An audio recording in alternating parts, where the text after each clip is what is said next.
اللہ کو سخی سے بہت پیار ہے، عبادات میں ڈھیلا بھی ہونا تو اللہ اس سے پیار کرتا ہے، اور بخیل سے اللہ کی کوئی دوستی نہیں، چاہے ایک ڈنگ تک لو کہ ساری رات اللہ ہو کرے۔ سخی اللہ کے قریب ہے، لوگوں کے قریب ہے، جنت کے قریب ہے، جہنم سے دور ہے۔ رمضان ماہ سخاوت، آپ کی زکوٰۃ بدلے زندگیاں۔ ہم نے کہا السخی قریب من اللہ، قریب من الناس، قریب من الی الجنہ، بعید من النار۔ سخی اللہ کے قریب ہے، لوگوں کے قریب ہے، جنت کے قریب ہے، جہنم سے دور ہے۔ والبخیل بعید عن اللہ، قریب الی النار، بعید عن الناس۔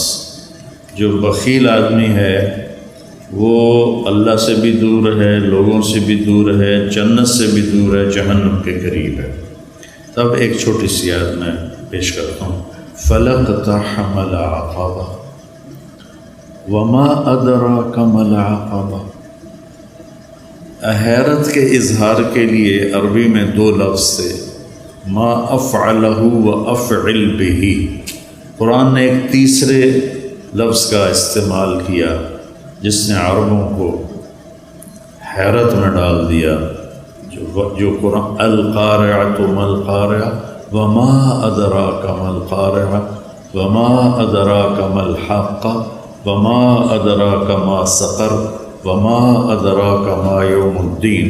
یہ استعمال پہلے عرب میں نہیں تھا، اس کو قرآن نے استعمال کیا کہ بالکل جب کوئی حیرت میں ڈوب جائے وہاں یہ لفظ بولا جاتا ہے۔ تو اللہ تعالیٰ نے فرمایا کہ پھر تم نے گھاٹی کو پار کیوں نہ کیا؟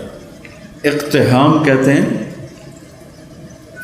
پہلے سڑکیں تو تھیں نہیں، کہیں کھائیاں آ جاتی تھیں، کہیں نشیب، کہیں فراز۔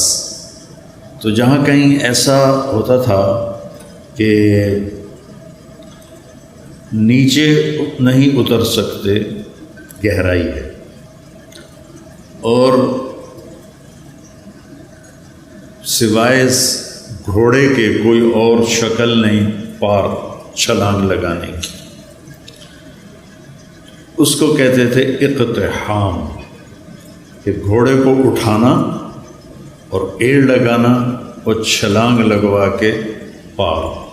یہ ایک جان کا قرا ہوتا تھا کہ ذرا گھوڑے کا پاؤں پھسلا تو اندر پتہ نہیں زندگی پھر بچتی ہے یا نہیں بچتی، اور اس طرح گھوڑے کو اٹھانا وہ اس کو بہت زیادہ پریکٹس کروائی جاتی۔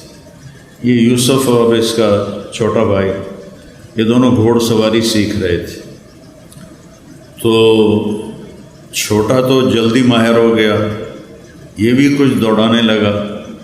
تو ایک دفعہ یہ گھوڑے پہ آ رہا تھا، میں گھر سے نکلا، میں نے پوچھا ہاں جی بن گئے ہو مولانا صاحب گھوڑ سوار کا؟ جی۔ میں کیا کھالا ٹاپ کے بکھاؤ۔ وہ کھیت سامنے کھیت تھا کھلا، اس میں فصل نہیں تھی۔ میں نے کہا وہ ایکڑ کے آخر میں جاؤ، وہاں سے گھوڑے کو دوڑاؤ، اور یہ جو کھالا ہے نا کوئی 2.5 فٹ کا 3 فٹ کا، اس سے گھوڑے کو پار ادھر لے آؤ تو میں سمجھوں گا تم گھوڑ سوار بن گئے ہو۔ میں نے کہا ٹھیک ہے۔ تو یہ اپنے گھوڑے کو لے گیا اور وہاں سے اس کو اٹھایا، اس کو اچھی دوڑائی، اور جب اس کے قریب آیا تو بس اس کو اٹھانا تھا۔ فَلَقْتَحَمَ الْعَقَبَةَ، میں اس کا مطلب بتا رہا ہوں کہ چھوٹا سا کھالا تھا، تو جب اس نے گھوڑے کو اٹھایا تو گھوڑے نے کھالا دیکھا یہ اتنا ماہر نہیں، تو اس نے یوں منہ مارا تو یوسف صاحب کھیت میں گرے، گھوڑا کھیت سے باہر کھڑا ہو گیا۔ شکر ہے وہ کھیت میں گرا ہے، اس کی ہڈی کوئی نہیں ٹوٹی۔ تو اقتحام کہتے ہیں مشکل کھائی کو پار کرنا۔ پھر اللہ نے کہا تمہیں پتہ ہے وہ کیا ہے؟ دیکھیں، نماز، روزہ، حج، زکوٰۃ، اور سب سے مشکل جہاد، پھر ہر وقت کی محنت تبلیغ، پھر تہجد، پھر عمرے، پھر ذکر، پھر تلاوت، پھر نوافل، کتنے بے شمار کام ہیں۔ کسی کو اللہ نے نہیں کہا کھائی کیوں نہ پار کی، صرف ایک کام کو اللہ نے کہا جس کو میں ابھی بتاتا ہوں، تو انہیں پھر کھائی کیوں نہ پار کی۔ اس میں کیا مطلب ہے کہ کوئی کر سکے گا، ہر ایک نہیں کر سکے گا۔ 10,000 کا لشکر تھا قریش کا، جب وہ آئے مدینہ حملہ کرنے تو آگے خندق کھودی ہوئی تھی، تو صرف ایک آدمی نے چھلانگ لگا کے اس کھائی کو پار کیا، عمر بن عبد ود، باقی کسی کی ہمت نہیں ہوئی، حالانکہ اتنے سارے شاہ سوار تھے، صرف ایک نے گھوڑے کو اٹھایا اور جا کر دوسری طرف جا کر اس نے چھلانگ لگائی۔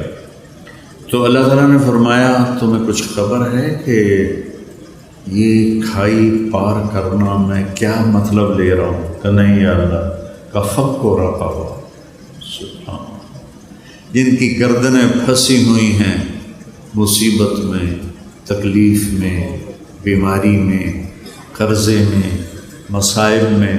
کوئی مصائب کی ایک قسم ہو تو بتاؤں، یہاں تو ایک سلسلہ ہے دکھوں کا۔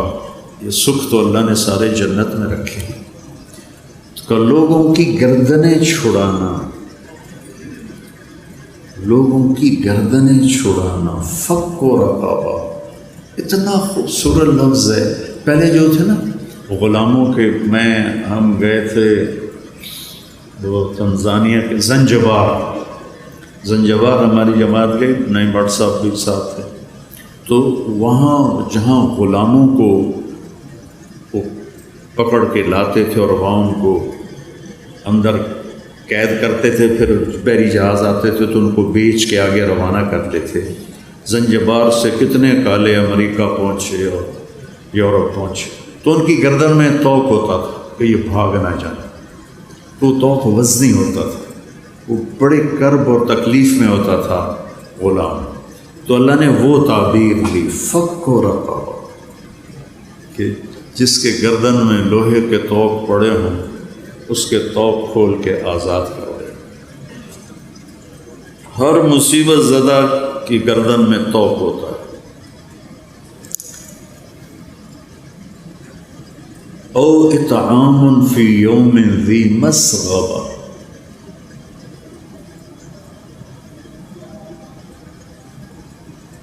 یتیما ذا مقربہ، او مسکینا ذا متربہ، فی یوم ذی مسغبہ۔ صبغ کہتے ہیں اسبغ علیکم نعمہ ظاہرۃ و باطنہ۔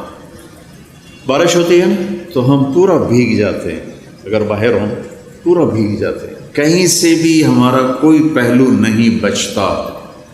تو اللہ تعالیٰ فرما رہا ہے کہ وہ آدمی جس پر بھوک بارش کی طرح چھا گئی اور کہیں سے بھی وہ نہیں نکل پا رہا اس بھوک سے، اس کو اس بھوک سے نکالنا، خاص طور پر جب وہ تیرا رشتہ دار ہو اور ہو بھی یتیم۔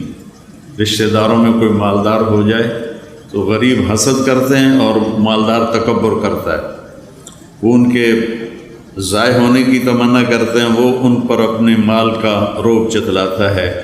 تو اللہ نے کہا ذا مقربہ، جو تیرا قریبی رشتہ دار ہے نا، قرب والا، اس کو بھوک نے بارش کی طرح ایسے گھیرے میں لے لیا ہے، نکلنے کا راستہ ہی نہیں ہے، اس کو کھانا کھلا۔ اور مسکین، فقیر اسے کہتے ہیں جس کے گھر میں ایک دن کا کھانا ہو۔ مسکین سکن سے ہے، سکن ہوتا ہے ٹھہر جانا، ٹھہر جانا۔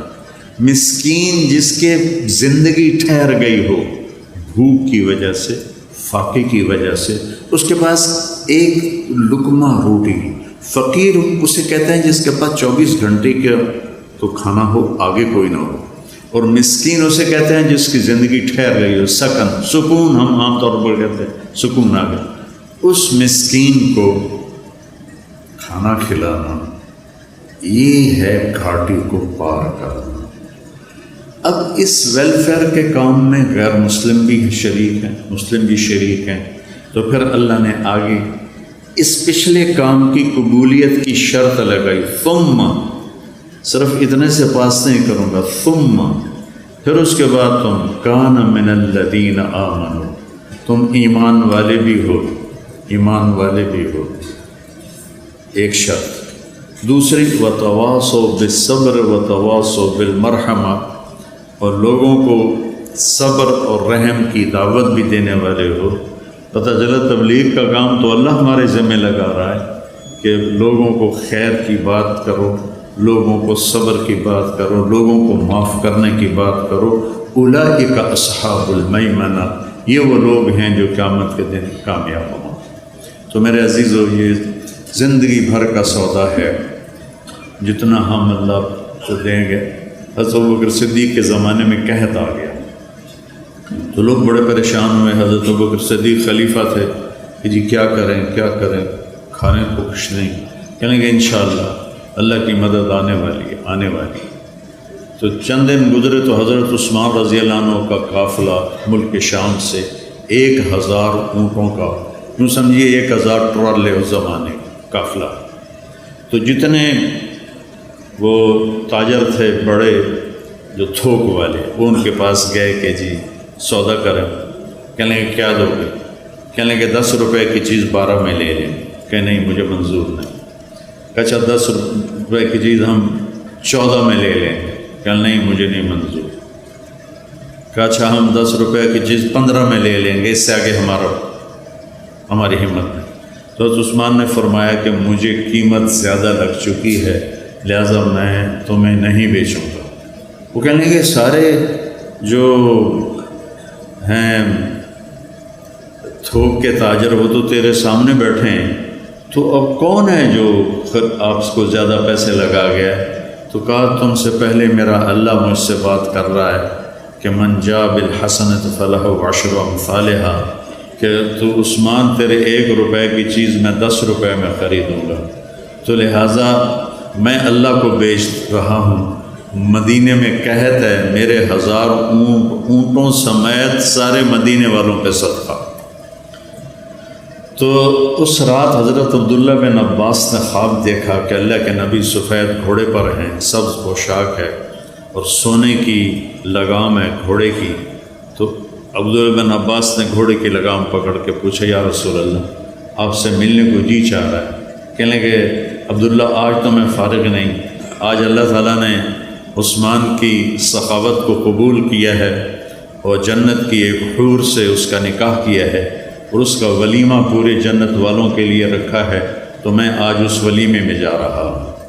تو بھائیو، اللہ سخی سے پیار کرتا ہے، وہ نا عبادات میں ڈھیلا بھی ہونا تو اللہ اس سے پیار کرتا ہے، اور بخیل سے اللہ کی کوئی دوستی نہیں، چاہے ایک ٹانگ تک لو کہ ساری رات اللہ ہو کرے، سخی سے اللہ کو پیار ہے۔ رمضان ماہ سخاوت، آپ کی زکوٰۃ بدلے زندگیاں۔